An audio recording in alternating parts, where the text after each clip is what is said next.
Hello, everyone, and welcome to this week's episode of Entertainment Expansion. We're your host, Tyler Callahan and Mike Ferrante. Mike, how you holding up? Uh, I'm holding up, man. No amount of nostalgia callbacks could resurrect what we're about to talk about today. See, I have an issue because, we're talking about The Flash, right? The version Yeah, of The Flash movie that finally came out after like 10 years in hell. Um, in case people are unaware of the situation, this movie was announced back in like 2013, 2014, along with the yeah. Justice League Part 1 and 2, a Cyborg movie, and all of that. Well, we're finally here to The Flash. And, I kept being told by James Gunn, Tom Cruise, Stephen King, this is one of the best comic book movies of all time. That wasn't on my screen when I went to see it. No, no, it wasn't. Yeah. So, yeah, we're gonna do full spoilers for The Flash. You kind of can't do that, obviously. You can't talk about this movie without that. And look, we'll reference any spoilers in the DCU as needed. Uh, Mike, I'll just kick it off to you.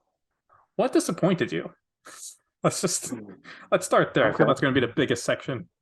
Well, allegedly, I heard that the CGI wasn't supposed to be fantastic. Like the director knew it and was like, it's like that for a reason. Yes and no.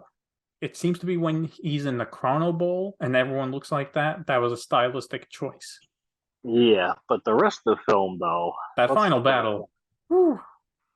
How about that when they were trying to superimpose Ben Affleck's face when he's riding the bike? I feel like that was pretty noticeable. At least for me, I was like, that just doesn't look right. I see. Again, they're going with the like you kick off the movie with Ben Affleck and the whole Wonder Woman thing and the whole lasso of truth and the jokes and all of that. It's like that's why is that in there? You're All right, it's actually, all right. Oh, I'm going to push back a little bit on this. I thought the first 20, 30 minutes with the whole Justice League stuff and Batman and Wonder Woman, I thought that was good. there's dialogue wasn't though. The dialogue could have been better, yes, but Lasso of Truth with Batman kind of makes sense. Some of the dialogue could have been better, but like again, this is a Batman who is again, we have to understand this is a Batman who is not Batman v Superman, dark, broody murderer. He's found a bit of a purpose again. So he's going to be a little more upbeat. Zack Snyder's Justice League 2 got him back on the right track, and then just kind of derailed it. And then also the whole I know what sex is, Barry's line. Okay, I'll give you that. That's just weird. Yeah, because I'll give you this. The Batman line made sense Mm-hmm. It's funny, because like his ego would not. It really yeah, wouldn't. that line made 100% sense, right? Yeah. Barry grabbing and then just blurting that out, it didn't fit the scene. Like, why is that the first thing on your mind, Barry? Yeah, it's not like she even asked you a question. So that's issue number one. Issue number two, the movie, just as a whole. Did it need to be 2.5 hours? I don't think so. And one of my biggest concerns of the film was that Ezra Miller annoyed the fuck out of me as Barry Allen in The Flash. I thought he was an annoying character. Didn't like him in Joss Whedon's Justice League. Didn't like him in Zack Snyder's really. And my biggest concern was we're getting two of him. That might be a problem. And sure as shit, I was right. I don't know if you agree with me on that part or not. No, I'm letting you say your piece because so far I disagree with you on everything. Oh, oh, where did you go wrong? Well, you made a left, I made a right. But okay, so let me refute some of your points. The movie being 2.5 hours, should it be that long? No, it shouldn't. It should be longer for the story they are trying to tell. Let me clarify. In that, and this is going to go into an issue with the movie. I'm not saying I wanted more of what they were giving me, but the story they want to tell, it needs to be longer. So here's the issue. Whoa, hold on. You can't just go fucking No, no, no. off like No, that. I'm Like, explaining why the movie should be longer. You're you're absolutely right. The movie should have been longer. It should have been longer, but not in the direction that they were going in. But I'm explaining. Let me finish. All right, hold on. All right, part of the issue with me, my issue with the movie Yeah, I know it's an is issue with you. okay. We'll talk. It's what we're doing now, pal. So, honestly, this also connects to your other issue with Ezra Miller as Barry Allen. Ezra Miller, kind of a piece of shit, but What? he was good in this movie. You take away the fucking side shit that he does in real life. He's getting help for that now. Maybe he should go to jail for a bit. I don't know. If you take the movie at its merits, this is his best Flash performance. Now, I'm not saying it's an amazing Flash, but he was in this movie by itself. He is good. I liked how he even pokes fun. The movie pokes fun at like, oh, when you have the douchebag version of Ezra Miller because he has everything. It's like, oh wow, R1 points out, oh wow, he really is annoying. Like, they make fun of that. They make fun of how he runs. Like, there is some self-referential funniness to it. But R1, who makes the mistake, for the most part, he plays it pretty seriously in the movie because he knows he fucked up. And he's not, again, our version is not the jokey joke guy that we see in Justice League and all of that. And I agree with you, that version of Flash, not that great. He's not. This one, who has been through some shit, is better. And in the scene with his mom at the end, I thought was just amazing. But to tie it into the movie length, one of my main issues with the movie is when he finally he does the flashpoint, he changes everything. The majority of our time in this new 2013 is just with the other Flash. Like, Michael Keaton's Batman is underdeveloped. Supergirl is underdeveloped massively, considering how much of the marketing she was in. So if you want us to give a fuck about this universe and how it's destined to die, we need more time with those characters. See, that's what I'm going to disagree with you on. Okay. Because those are elements that they took right from the animated film Flashpoint Paradox. So in that movie, it's very similar. Barry Allen goes back to save his mom, essentially. Mm-hmm. And Batman is different. That universe, Thomas Wayne is Batman. We're not going to get into that now. I wanted Jeffrey Dean Morgan as Batman, but yeah, that right would have fucking been there. fucking sick. Zack Snyder had it. He had it. Again, it's not what could have been. It's what we got. Now, am I disappointed with Michael Keaton's performance as Batman returning? Returning? Sure. No, not at all. I think he was actually a good part of the film. He brought actually some decent comedy into it as well. Fun fact: Michael Keaton his early acting was majority comedy, so it kind of fit. As far as the Supergirl thing, in Flashpoint Paradox, it was still Clark Kent Superman, but he was kept inside kind of like a silo thing away from the sun by the US government, not Russians. So in that story, neither of those characters were fully developed. You got a quick little backstory on them slightly, but nothing crazy.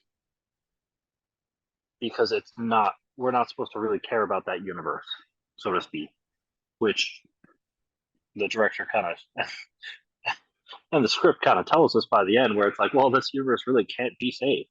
There's no way to save it. Mm-hmm.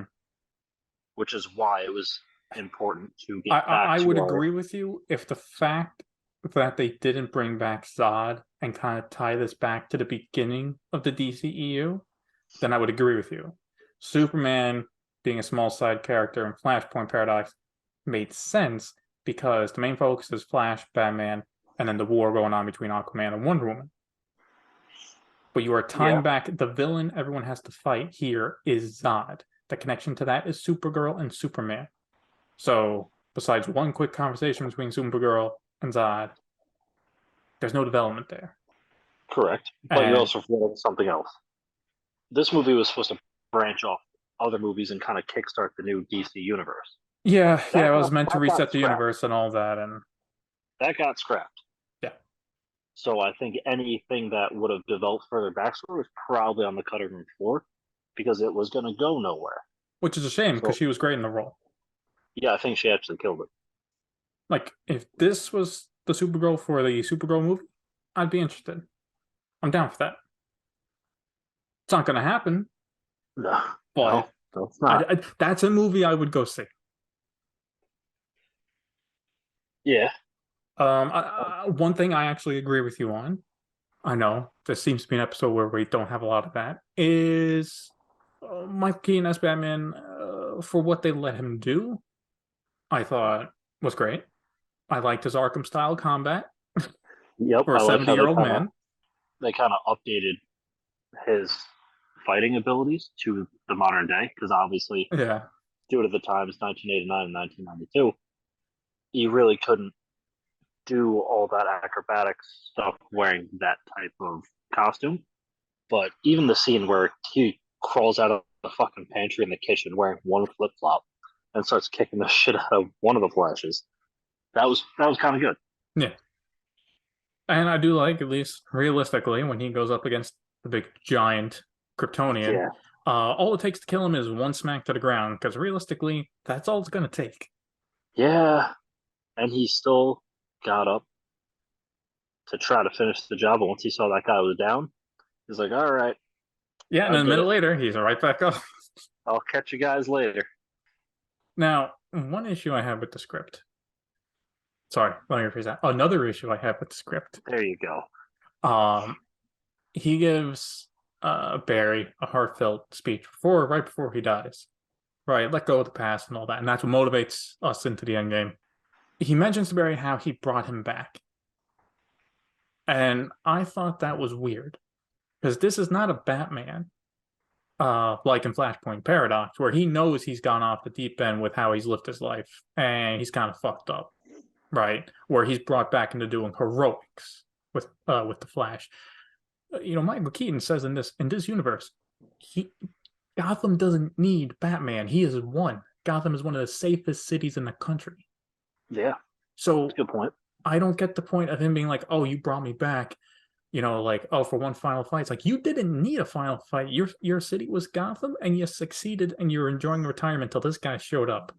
Yeah, I mean, But maybe he meant like now I did see, like, when they came back from Russia, he was smiling in the mirror. Like, it's like I kind of get where they're going with, like, oh, he missed being Batman. He missed doing this stuff.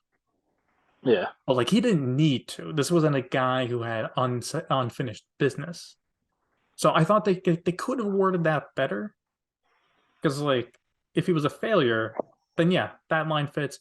Barry brought him back. He did the job. It's like, he was perfectly content. It's true. Well, I don't know about that because the mansion showed otherwise. He was kind of going crazy with too much time on his own. I guess, but then again, here's where we need an extra 20, 30 minutes fleshing out these characters. Not even 20 or 30. Give another 10 and you're good. Because I was thinking, like, as soon as they talk, it's like we leave Batman as the two Barrys go to the Batcave and start working. It's like, well, then we don't see him again until we're ready to go to Rush. Like, the issue here is, while Ezra Miller is great in this movie, there is too much Barry and not enough other characters.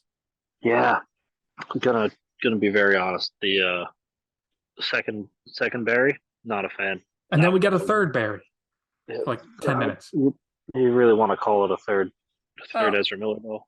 Two and a half? Two and a half? I don't think so.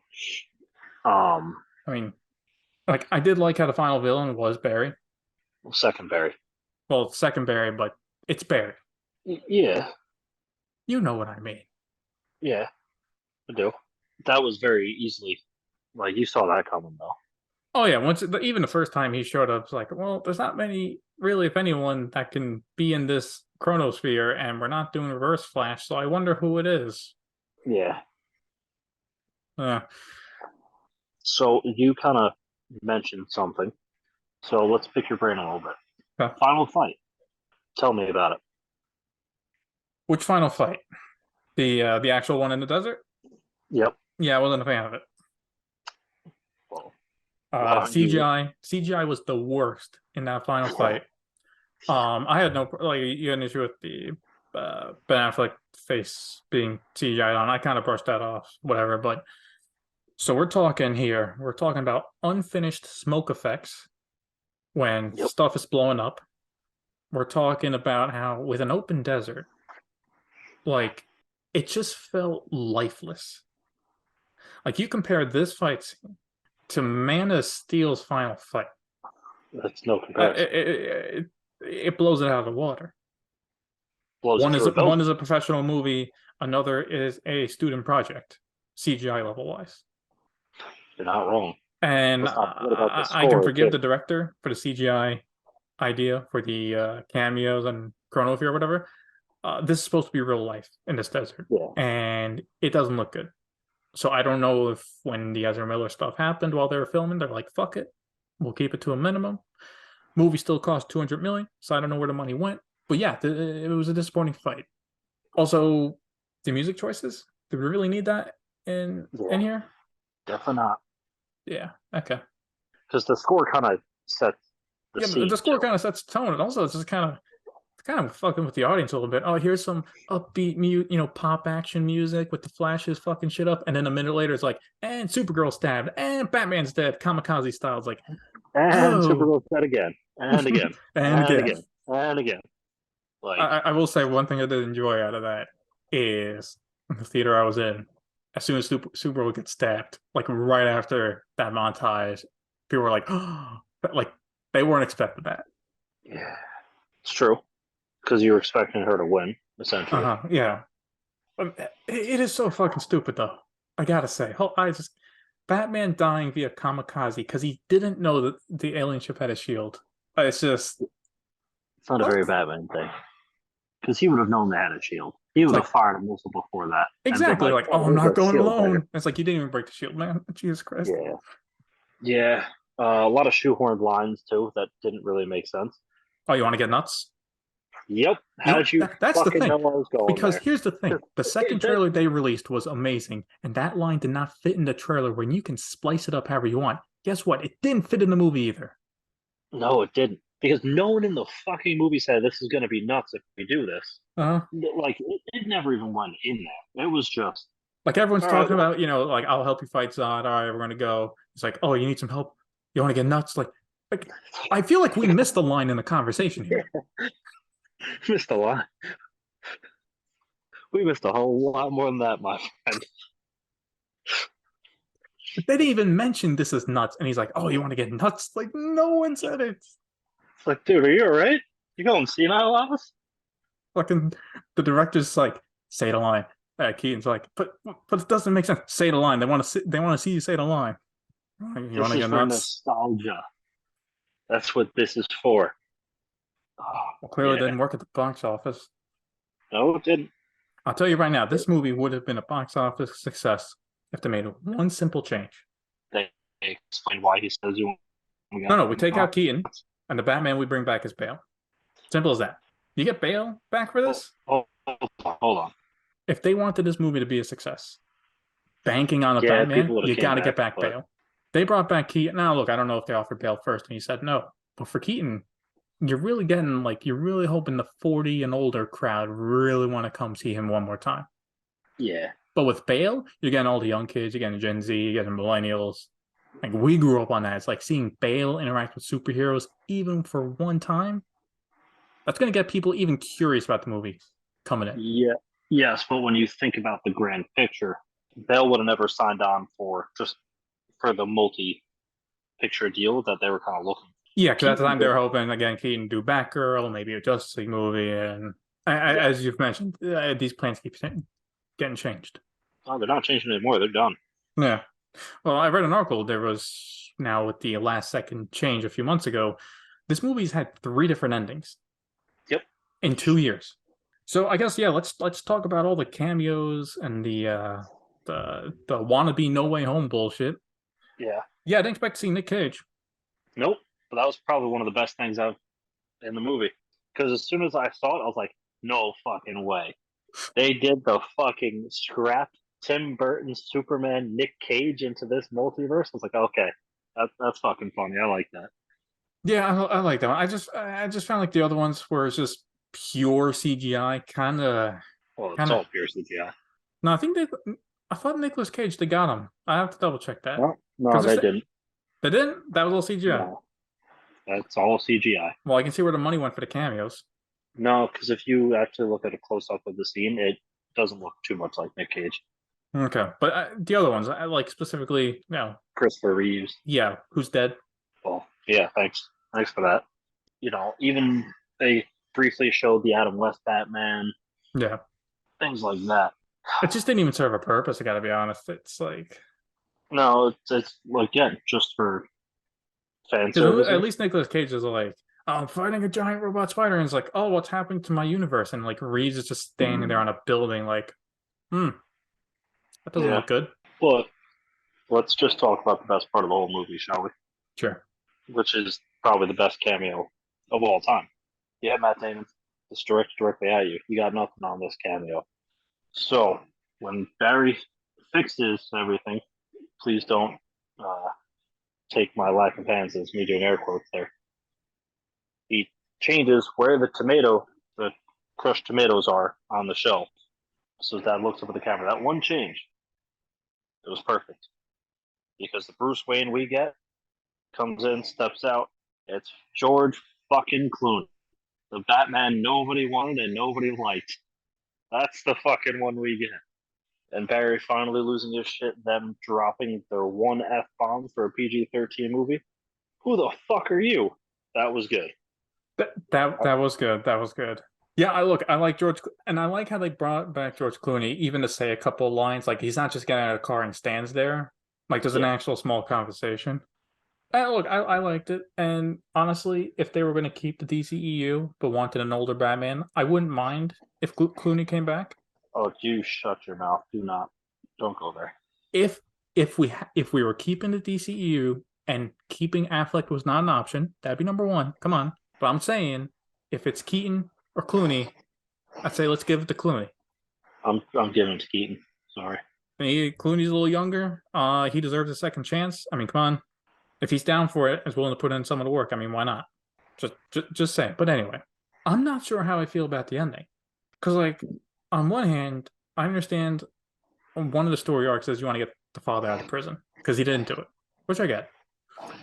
But also, the entire point of the movie was about letting go of your past. Don't let it define you. He doesn't let go. And he doesn't fucking let go. He just went through an entire universe dying multiple times. Batman dying in his arms, like, okay, we got to put back everything to where it was. Psych! I'm going to move to Kansas. It's like, I don't get it. I don't know how I feel. Well, if it makes you feel any better, the post-credit scene really. Not fuck the post-credit scene. What do you mean? That was probably the most productive post-credit scene we've ever had in a movie. Not really. It doesn't even confirm if Barry's like. So like Barry has like just given up on getting back Ben Affleck. Like he's just somewhere. Like he doesn't really say, "Oh, I had to change it" or anything. It seems like he's like, "All right, most of the Justice League is here normally. The universe exists, and my dad's out of prison. I'll take it." Yep. As good as it's gonna get. Which is kind of fucked if you think about it, but all right. This Batman's got a batsuit with nipples, whatever. I don't know. Like, I'm happy his dad's out of prison, and I get it. They wanted that to be a thing, but like, just with how they explained how everything worked, there's some pretty big implications. How like he's just accepting this. Well, the good thing is, it doesn't have to mean anything because it doesn't mean anything. Well, yeah, not anymore. But like, all right, just quick theory time. Imagine if they kept everything, right, with what their second plan was. So Keaton comes back, Supergirl comes back, we're going to get a new Justice League, all of that. We were literally going to have the Ben Affleck Batman die out from a can of tomatoes being moved. That's how they write him out. Well, that implies that was their original plan, too. Well, that was the rumor, right? We don't know exactly what was going to be a thing. Actually, sorry. No, I'm actually incorrect. I will apologize. The rumor at the time, what I read was before the Warner Brothers Discovery merger and they hired James Gunn, the plan was Keaton and Supergirl come back.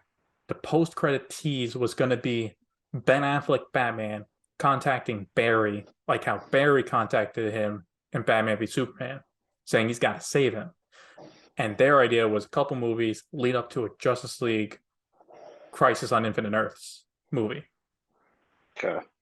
So Ben Affleck would have came back for at least one movie. But again, since that's not happening, again, the ending's kind of it's a bit messy because, again, like It is. you're laying those Because all the plans, plans- then this makes sense because you're eventually going to fix it.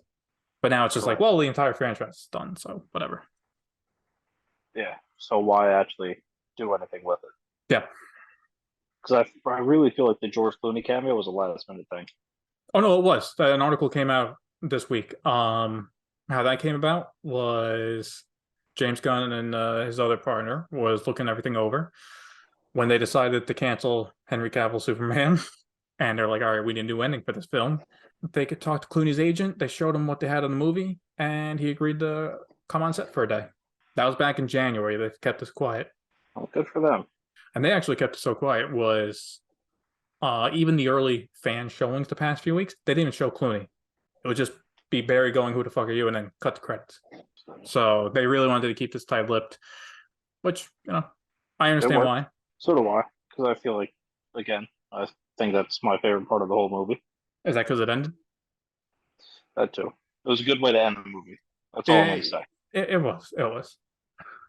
I don't know. Are we forgetting anything? Not really, because this is a pretty forgettable film. So all right. So I have a quick question before we wrap up. What do you think? Quick thoughts about this director now directing the new DCU Batman. Now you have both It movies and The Flash under his belt. Oh.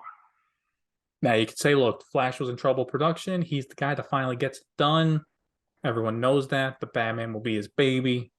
He'll treat that with a lot more care. He'll have time to prep. Could be a lot better. But people had issues with CGI in it. Chapter 2. There's a lot more issues with CGI here. Is James Gunn going to allow that for Batman of all characters? I don't know. Yeah, because we got to see what kind of Batman it's going to be, too.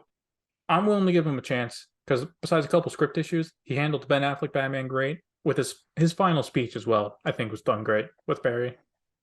Right? If that's how he leaves the DCEU, that was a great speech. He handled Michael Keaton's Batman pretty good. So clearly he can handle the character. Well, actually, now that we're talking about it specifically, we're breaking down all the action scenes that Batman was a part of and Batman moved in. Didn't look bad. Yeah. So maybe the CGI will be better if it's a little bit more grounded. I would hope so, yeah. I mean, they didn't have it easy with being the Flash. No. And look, I hope he takes these criticisms well about the final fight and the Chrono Bowl. People were not liking that style of CGI. And obviously we shouldn't have a Chrono Bowl in the Batman movie, so that shouldn't be an issue.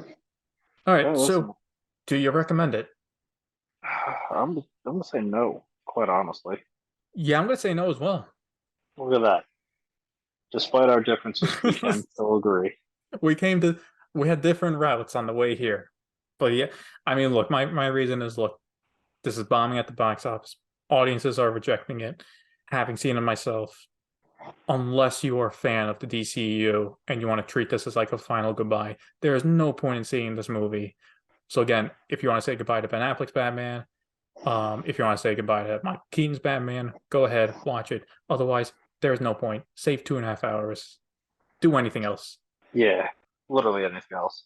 All right, you've seen better superhero fights. You've seen even time movies, like multiverse movies. Go see Spider-Man Across the Spider-Verse. It's like there's other things to watch. Yeah, go watch Man of Steel. Exactly. But I think we've talked about this movie long enough. So these are just our thoughts about The Flash. What we want to know are your thoughts. As always, feel free to let us know on Entertainment Expansion. Check us out on Instagram, Facebook, and YouTube. As always, thank you for listening.